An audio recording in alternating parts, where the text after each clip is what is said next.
Hello friends, erectile dysfunction एक ऐसी बीमारी है जिसमें मेल पेशेंट्स में पेनिस का यानी लिंग का तनाव नहीं आ पाता, इरेक्शन नहीं हो पाता और सेक्सुअल एक्टिविटी वो नहीं कर पाते, क्योंकि पेनिस में जब तक इरेक्शन नहीं हो पाएगा या लिंग में तनाव नहीं आ पाता है तब तक आप जो नेचुरल सेक्सुअल एक्टिविटी है वो नहीं कर पाते, पेनिट्रेशन नहीं कर पाते। तो आज हम बात करेंगे कौन कौन सी ऐसी चीज़ें नहीं करनी चाहिए उन लोगों को जिनको इरेक्टाइल डिस्फंक्शन का प्रॉब्लम है। हमने ऑलरेडी इसके अच्छे टिप्स पर और इसके कारणों पर, इसके मेडिसिन पर अलग वीडियो किए हैं। आज हम बात करेंगे कौन कौन सी टिप्स उनको नहीं करनी चाहिए जिन लोग को इरेक्टाइल डिस्फंक्शन का प्रॉब्लम है, यानी पेनिस उनका इरेक्ट नहीं हो पाता है, उनको क्या नहीं करना चाहिए। टॉपिक पर जाने से पहले जो लोग हमारे चैनल पर नए हैं उन्हें रिक्वेस्ट करूँगा कि चैनल को सब्सक्राइब करें, वीडियोज़ को लाइक करें, शेयर करें, फॉलो करें और कमेंट भी करें। सबसे पहले लोगों को अनरेगुलेटेड सप्लीमेंट्स नहीं लेना चाहिए। बहुत सारे लोग अलग अलग तरह के सप्लीमेंट्स मार्केट में बेचते हैं इस नाम से कि वो इरेक्टाइल डिस्फंक्शन का प्रॉब्लम को ठीक करेगा। अब प्रॉब्लम क्या होती है कि लोग कई बार हेजिटेशन की वजह से, शर्म की वजह से, झिझक की वजह से अपने डॉक्टर के साथ डिस्कस नहीं करना चाहते, वो लोग हेजिटेट करते हैं। कई बार डॉक्टर्स की क्लिनिक में जाते हैं, वहाँ पर अगर कोई फीमेल स्टाफ या अटेंडेंट वहाँ पर होती है तो और हेजिटेट कर जाते हैं। जो मिडिल एज या एल्डरली लोग होते हैं वो इतना ज़्यादा हेजिटेट करते हैं, वो डॉक्टर से बात ही नहीं कर पाते। उनको ऐसा लगता है कि हमारी सोसाइटी में क्योंकि इसके खिलाफ एक थोड़ा सा लोगों के दिमाग में स्टिग्मा है, एक हेजिटेशन है, झिझक है, जिसकी वजह से लोग इवन अपने डॉक्टर के साथ नहीं बात कर पाते, फ्रेंड्स रिलेटिव के साथ नहीं बात कर पाते। और इस तरह के ऑनलाइन ऑफलाइन कोई भी अगर सप्लीमेंट्स अवेलेबल हो तो वो लेने लगते हैं। और ऑब्वियसली इस नाम पर लोगों को बहुत ज़्यादा बेवकूफ़ बनाया जाता है। बहुत सारा इस तरह के सप्लीमेंट्स और काढ़े बेचे जाते हैं जिनसे कुछ भी नहीं होता पेशेंट को फ़ायदा, लेकिन वो सेल किया जाता है। और थोड़े दिन के बाद इनको यूज़ करके जब पेशेंट रियलाइज़ करता है कि कुछ फ़ायदा नहीं हो रहा है तो पेशेंट तब तक चीट हो चुका होता है, पैसे अपने वेस्ट कर चुका होता है। तो इसलिए ये तरह के सप्लीमेंट्स बिना किसी डॉक्टर के डिस्कशन के ना ले तो ज़्यादा अच्छा है। इसके अलावा आप खुद से मेडिकेशन भी मत लीजिए। कई बार क्या होता है, लोग हेजिटेशन की वजह से, झिझक की वजह से अपने डॉक्टर से बात नहीं कर पाते और जैसा जो बोलता है उसके हिसाब से कोई भी मेडिसिन जो मार्केट में अवेलेबल है, चाहे वो एलोपैथी की हो, होम्योपैथी की हो, आयुर्वेदिक की हो, कुछ भी हो, वो ट्राई कर लेते। उससे बॉडी में क्या फ़ायदा, क्या नुकसान होगा, ये सारी चीज़ें को ध्यान नहीं देते और ये सारी चीज़ें लेना चालू कर देते। तो इस तरह के सेल्फ मेडिकेशन मत करिए। झिझक की वजह से जो आप गलत मेडिसिन ले लोगे वो आपको फ़ायदे के बदले कई बार नुकसान कर सकता है और कई बार वो नुकसान परमानेंट भी हो सकता है। इसलिए इस तरह की चीज़ों से बचे तो अच्छा है।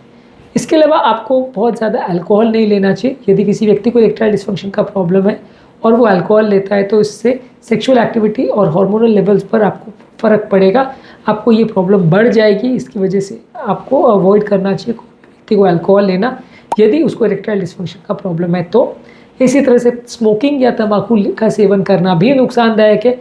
यदि आपको इरेक्टाइल डिस्फंक्शन का प्रॉब्लम है तो कोशिश करिए कि आप स्मोकिंग या तंबाकू का सेवन ना करें।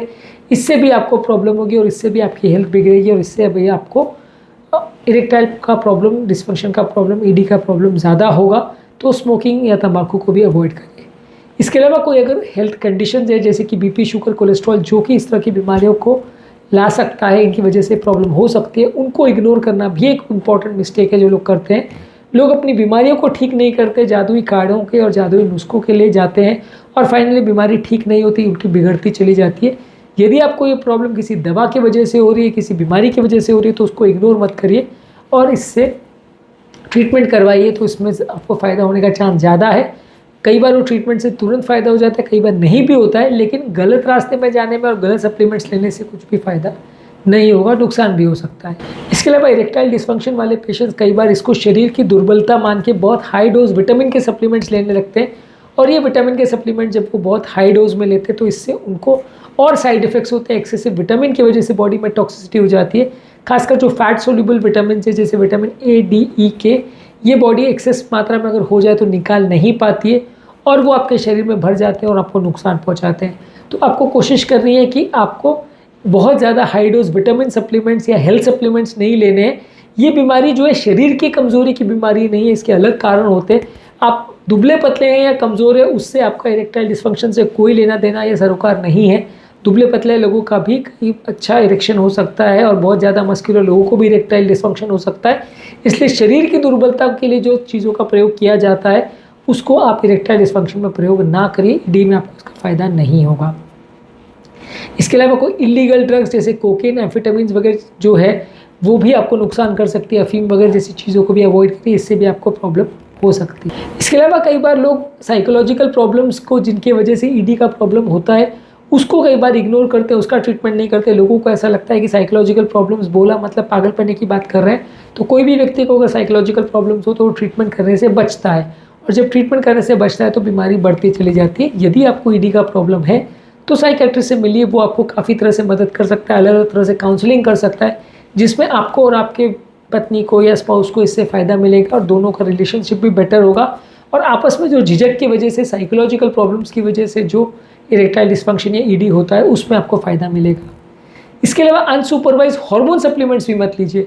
अब कई बार क्या होता है कि मार्केट में टेस्टोस्टेरोन और इस तरह के स्टेरॉइड्स अवेलेबल रहते हैं जो कि बॉडी को बहुत नुकसान करते हैं, लेकिन आप बिना पूछे बिना डिस्कस किए डॉक्टर से वो लेना चालू कर देते हो, क्योंकि कोई मार्केट में कोई दुकान वाला या कोई एथलीट आपको बोल देता है कि ये लेने से आपकी बॉडी भी बहुत अच्छी बन जाएगी और ईडी का प्रॉब्लम ठीक हो जाएगा। आप लेने लग जाते हो बिना किसी डॉक्टर को पूछे। ये सारी चीज़ों में लापरवाही मत करिए, इसमें आपकी हेल्थ बिगड़ सकती है, आपकी लॉन्ग टर्म प्रॉब्लम्स हो सकती है। इसके अलावा कई बार एक्सट्रीम डाइटिंग या फास्टिंग करने से भी ईडी का प्रॉब्लम हो सकता है। कई लोग क्या है, वजन को कम करने के लिए बहुत एक्सट्रीम फास्टिंग या स्टारवेशन डाइट्स पर चले जाते हैं।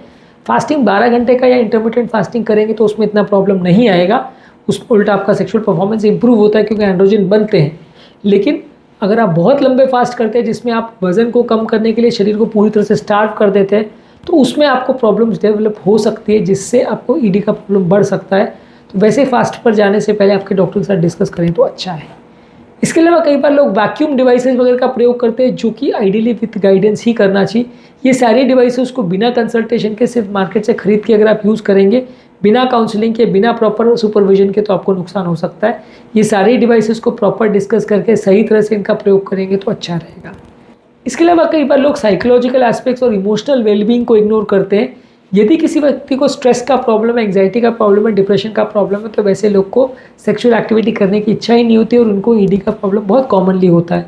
तो ऐसे लोग यदि इसको इग्नोर करेंगे और सेक्सुअल वेलबींग के लिए कुछ नहीं करेंगे तो ईडी का प्रॉब्लम बढ़ जाएगा। तो इसलिए कोशिश करिए कि आप अपने आप को, अपनी मानसिक अवस्था को, अपने दिमाग को, अपनी साइकोलॉजिकल स्टेटस को भी ध्यान रखें, और उसके लिए भी अगर प्रॉब्लम मिल रहा है तो डॉक्टर को दिखाइए। इसके अलावा इस तरह का अगर कोई प्रॉब्लम हो रहा है तो रेगुलर हेल्थ चेकअप कराइए। कई बार लोग हेल्थ चेकअप्स को अवॉइड करते हैं और क्वैक्स के पास चले जाते हैं, जो आपको गलत नुस्खे बता देते हैं। स्पेशलाइज्ड डॉक्टर्स जो इस तरह की बीमारियों से डील करते हैं, खासकर साइकेट्रिस्ट से, उनसे मिलिए तो वो आपको बेटर गाइड कर पाएंगे, वो आपको साइंटिफिक थेरेपी दे पाएंगे।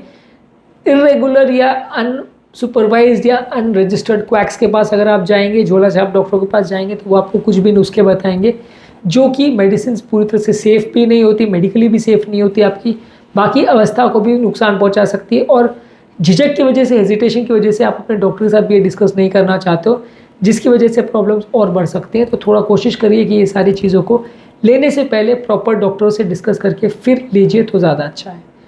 इसके अलावा लोग कई बार पोर्नोग्राफी और इस तरह की चीज़ों में भी इन्वॉल्व होते हैं।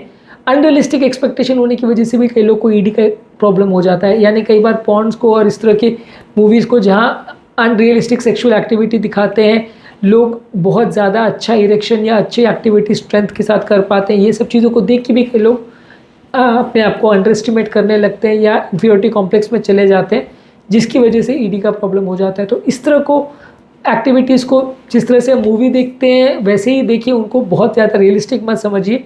ये सारी चीज़ें बहुत ज़्यादा आर्टिफिशियल होती है, बहुत ज़्यादा साइंटिफिक तरीके से, अनसाइंटिफिक तरीक़ों से इनको शूट किया जाता है इन तरह की मूवीज़ को। तो इसलिए इन सब चीज़ों को रियल मान के अपने आप को डिप्रेशन में लाना और इन सब चीज़ों की वजह से खुद अपने आप को अंडर एस्टिमेट करना, इन्फीरियरिटी कॉम्प्लेक्स में चले जाना, ये कम्प्लीटली गलत है। इससे आपको ईडी का प्रॉब्लम बढ़ सकता है। इसके अलावा अगला मिस्टेक जो लोग करते हैं कि रिलेशनशिप रिलेटेड प्रॉब्लम्स को इग्नोर करते हैं। यदि किसी व्यक्ति को कोई रिलेशनशिप में प्रॉब्लम है और स्पाउस के साथ प्रॉपर रिलेशनशिप ही नहीं हो रहा है, तो वैसे व्यक्ति को वैसे भी सेक्सुअल एक्टिविटी करने की इच्छा ही नहीं होगी, ईडी का प्रॉब्लम बढ़ेगा। तो ऐसे व्यक्ति को अपने पहले रिलेशनशिप पे फोकस करना पड़ेगा, अच्छा रिलेशन डेवलप करना पड़ेगा, तभी जाके उसकी एक्टिविटी ठीक होगी। इसके अलावा बहुत एक्सट्रीम एक्सरसाइज भी नहीं करना चाहिए। कई बार बहुत ज़्यादा एक्सट्रीम एक्सरसाइज लोग करते हैं, इसकी वजह से भी ईडी का प्रॉब्लम बढ़ जाता है। एक्सट्रीम एक्सरसाइज करने से आपका हार्मोनल बैलेंस गड़बड़ हो सकता है, जिसकी वजह से ईडी बढ़ सकता है। तो नॉर्मल फिजिकल एक्टिविटी करिए, रेगुलर एक्सरसाइज करिए, लेकिन एक्सट्रीम्स में मत जाइए। कई घंटे तक एक्सरसाइज करते रहेंगे अपने शरीर को बलिष्ठ बनाने के लिए, तो उसमें आपको इरेक्टाइल डिस्फंक्शन हो सकता है, क्योंकि ये हार्मोनल बैलेंस को अफेक्ट करता है, खासकर उन लोग के लिए जो स्टेरॉइड्स भी लेते हैं, और खासकर उन लोग के लिए जो और सप्लीमेंट्स भी लेते हैं जो आपकी बॉडी के हार्मोनल बैलेंस को अफेक्ट कर सकता है। इसके अलावा इंटरनेट में मिलने वाली हर एडवाइस को बिना किसी से पूछे, बिना किसी से डिस्कस किए मत फॉलो करिए। जो प्रॉपर साइंटिफिक एडवाइस है उसको ही ध्यान दीजिए। बिना किसी से पूछे, बिना डिस्कस किए कुछ भी आपने किसी ने बोल दिया, वो मान लिया, तो उसमें नुकसान हो सकता है, हेल्थ बिगड़ सकती है। इसके अलावा मानसिक और शारीरिक कोई भी बीमारी है तो उसका भी प्रॉपर इलाज करें, इसको इग्नोर मत करिए, इससे भी कई बार प्रॉब्लम हो सकती है। बहुत टाइट अंडरगारमेंट्स या टाइट कपड़े मत पहनिए, इससे भी कई बार आपका इरेक्टाइल डिस्फंक्शन का प्रॉब्लम हो सकता है। जो लोग बहुत टाइट अंडरगारमेंट्स, अंडर साइज वाले पहनते हैं या जीन्स और इस तरह के टाइट कपड़े पहनते हैं जो आपके सेक्सुअल ऑर्गन्स को अफेक्ट कर सकता है या उनको बहुत ज़्यादा प्रेशर में डाल सकते हैं, तो वैसे कपड़े पहनने का थोड़ा अवॉइड करिए। थोड़े लूज फिटिंग कपड़े ही पहने तो अच्छा है, क्योंकि इसकी वजह से आपका सेक्सुअल ऑर्गन्स पे परमानेंट डैमेज भी हो सकता है और आपको इरेक्टाइल डिस्फंक्शन का प्रॉब्लम बढ़ सकता है, ऐसा भी हो सकता है। इसके अलावा इस तरह की प्रॉब्लम्स में अगला प्रॉब्लम जो लोग करते हैं वो ये है कि खुद को या अपने पार्टनर को ब्लेम करने लगते हैं कि आपकी वजह से प्रॉब्लम हो रही है या मेरे अंदर कोई बीमारी है जिसकी वजह से हो रहा है। ये एक बीमारी, एक इशू है जिसको अगर सही तरह से डील किया जाए तो उसको मैनेज किया जा सकता है। आप ब्लेम गेम खेलना चालू करेंगे, इसको उसको ब्लेम करेंगे तो उससे कुछ फ़ायदा नहीं होगा, उल्टा सिचुएशन बिगड़ेगी, रिलेशनशिप बिगड़ेगा और लॉन्ग टर्म तकलीफें बढ़ेंगी। तो इस तरह की बीमारियों में खुद को या अपने पार्टनर को ब्लेम मत करिए, जो प्रॉब्लम है उसको समझिए और उसको ठीक करने की कोशिश कीजिए। इसके अलावा कई बार लोग क्विक फिक्सेस के चक्कर में जाते हैं, कोई मिराकल क्योर के चक्कर में जाते हैं। लोग ऐसे एडवर्टाइज कर देते हैं कि 7 दिन में बीमारी ठीक, 2 दिन में बीमारी ठीक, 1 डोज लिया और कल सुबह सब ठीक हो जाएगा। तो इस तरह के मिराकल क्योर्स के चक्कर में आप जाओगे तो पैसा भी बिगड़ेगा, टाइम भी बिगड़ेगा और दिमाग भी खराब होगा। इस तरह की चीज़ों से कुछ फ़ायदा नहीं होता। प्रॉपर डॉक्टर से मिलके जो प्रॉब्लम है उसको सॉर्ट आउट करने का प्रयास करेंगे तो ज़्यादा सक्सेस मिलने का चांस है। रैंडमली किसी भी व्यक्ति ने कुछ भी आपको बेच दिया और आपने खरीद के खा लिया बिना समझे, बिना जाने, तो इसमें आपको कुछ फ़ायदा नहीं होगा। अगला कॉमन मिस्टेक जो लोग करते हैं वो है कि सेक्सुअल एक्टिविटी को अवॉइड करने लग जाते हैं कि अगर इरेक्टाइल डिस्फंक्शन हो रहा है तो पार्टनर को बताते नहीं है और बिना उसको बोले सेक्सुअल एक्टिविटी को अवॉइड करने लग जाते हैं, जिसकी वजह से और मिसअंडरस्टैंडिंग्स और प्रॉब्लम्स डेवलप होती है, जिसकी वजह से और ज़्यादा ईडी का प्रॉब्लम बढ़ने लगता है और आप एक्टिविटी करने के कैपेबल ही नहीं रह जाते। तो इस तरह की चीज़ों को अवॉइड करिए, जो भी प्रॉब्लम है उसे सॉर्ट आउट करिए और सही समय पर सही ट्रीटमेंट लीजिए। अपने डॉक्टर और साइकियाट्रिस्ट को मिलिए, वो आपको सही गाइड करेंगे, सही तरह से ट्रीटमेंट देंगे, जिससे आपको फ़ायदा मिलेगा। फालतू के चक्करों में पड़ेंगे तो आपको नुकसान होगा। उम्मीद करूँगा कि आज के टॉपिक में कुछ नई बातें जानने को मिली होगी। जो लोग हमारे चैनल पर नए हैं उन्हें रिक्वेस्ट करूँगा कि चैनल को सब्सक्राइब करें, वीडियोज़ को लाइक करें, फॉलो करें, कमेंट करें और शेयर भी करें। Thank you.